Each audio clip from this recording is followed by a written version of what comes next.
शिवदासी बोला लाड़ी गे नींद रे सोना पानी पिए बोला जाया रुगे नींद रे सोना शिवदासी बोला लाड़ी गे नींद रे सोना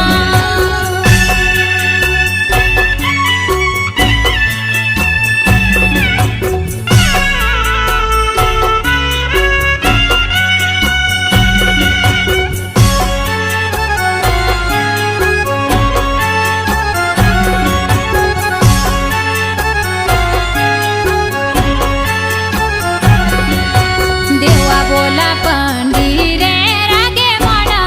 मगरा शिवदासी बोला लाड़ी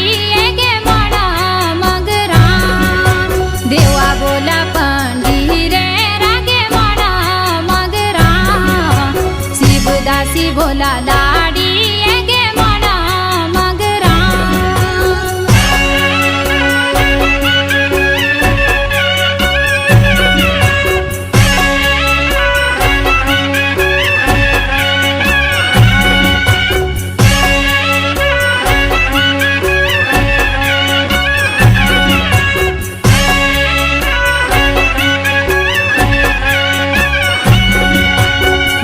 चौंद चेतराम तेरे बेटे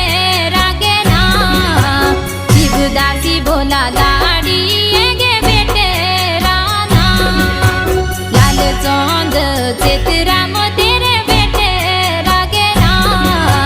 शिवदासी बोला लाड़ी गे बेटे राना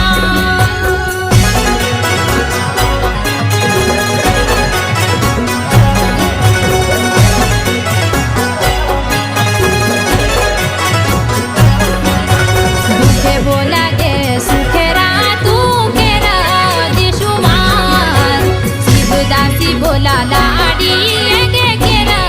दिशुमार दुखे बोला गे सुखेरा तू केरा दिशुमार शिवदासी बोला लाड़ी गे